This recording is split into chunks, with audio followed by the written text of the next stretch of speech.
जय श्री स्वामीनारायण। सुप्रभात। कैसे हो बच्चों? कैसी चल रही है पढ़ाई? ठीक चल रही है ना? आई होप ठीक चल रही होगी। पिछले वीडियो में कविता 5 हम कुछ सीखे ये सीखा था, पढ़ा था। ये कविता प्रकृति से जुड़ी हुई थी और इसमें प्रकृति हमें क्या क्या देती है और हम प्रकृति को क्या देते हैं या उससे क्या सीखते हैं उसके बारे में पूरी कविता थी। ये कविता गोपाल कृष्ण कौल ने लिखी थी और इसके शब्दार्थ आपने CW में लिख लिए थे। अभी उसकी एक्सरसाइज पूरी करनी है। आपके पास टेक्स्ट बुक नहीं आई है वो मुझे पता है, इसलिए टेक्स्ट बुक में अभी कुछ लिखना नहीं है, पर नोटबुक में लिखना है। पर जब टेक्स्ट बुक आए तो ये वीडियो आपको वापस से ओपन करके टेक्स्ट बुक में लिखना पड़ेगा, इसलिए थोड़ा ध्यान से सीखिएगा, ठीक है। ये चैप्टर वाइज मैं PDF आपको भेजती रहूँगी, तब तक आपको दिक्कत नहीं आएगी, ठीक है। और बुक जल्द से जल्द आपके पास आ जाए ऐसी हमने कोशिश की है।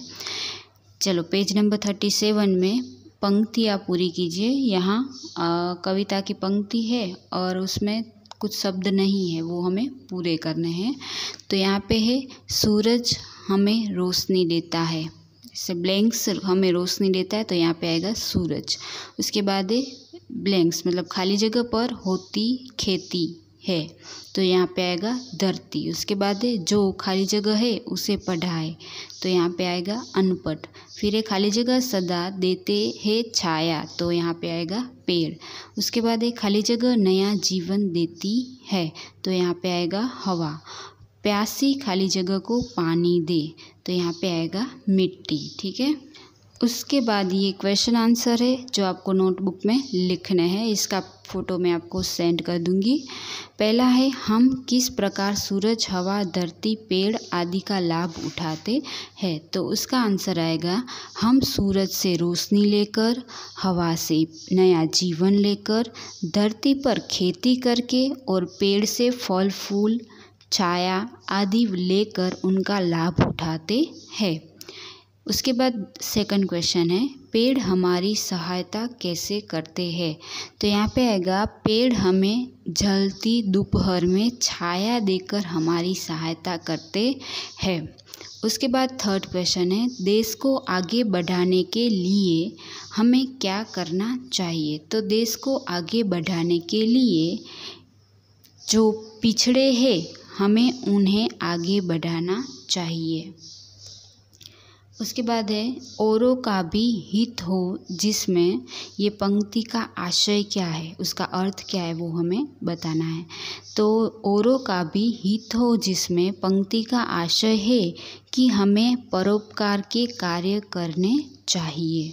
उसके बाद लास्ट है हम नया उजाला किस प्रकार कर सकते हैं, तो उसका आंसर आएगा हम नया उजाला मेहनत के दीप जलाकर कर सकते हैं, ठीक है। ये आपका होमवर्क है। चलो पीछे वाला पेज है 38 नंबर का, इसमें भाषा बोध में एक वचन और बहुवचन बदलिए है। तो एक वचन मतलब कोई भी एक चीज़ हो तो हम वो एक वचन में होगी, एक से ज़्यादा 2, 3, 4 बहुत सारी तो वो बहुवचन में आएगी, ठीक है। तो यहाँ पे है एक वचन, तो पथिक तो पथिकों इस तरह से बहुवचन है। तो इस तरह से दूसरे शब्द लिखे, सामने हमें आंसर लिखने हैं। पहला है देश तो देशों को, फूल फूलों को, अनपढ़ अनपढ़ों को, पेड़ पेड़ों को, दीप दीपों को। यहाँ पे सभी शब्द के बहुवचन करना है। पथिक का हुआ पथिकों, देश का देशों, फूल का फूलों, अनपढ़ का अनपढ़ों और पेड़ का पेड़ों और दीप का दीपों, ठीक है। को लगाया है ना, इसलिए इस तरह से होगा बहुवचन, ठीक है। सब में को लगाया है पीछे, इस तरह से आपको भी लगाना है। उसके बाद है वाक्यों को दिए गए संकेत के अनुसार लिखिए। देश हमें देता है सब कुछ, तो देश हमें सब कुछ देता है मतलब उल्टे सुल्टे शब्द किए गए हैं वाक्य में, तो आपको सीधे करने हैं वाक्य। तो यहाँ पे है दूसरा धरती पर होती खेती है तो होगा धरती पर खेती होती है। फिर है पेड़ सदा देते हैं छाया, तो यहाँ पे आएगा पेड़ सदा छाया देते हैं। इस तरह से करना है।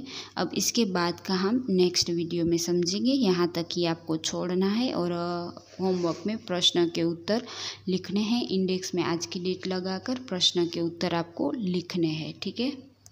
अगर अभी तक आपने हमारा चैनल सब्सक्राइब नहीं किया है तो कृपया हमारे चैनल को सब्सक्राइब करें। सब्सक्राइब करने के लिए नीचे जो रेड कलर का बेल का बटन है उसको दबाएं। तो कृपया हमारे चैनल को सब्सक्राइब करें।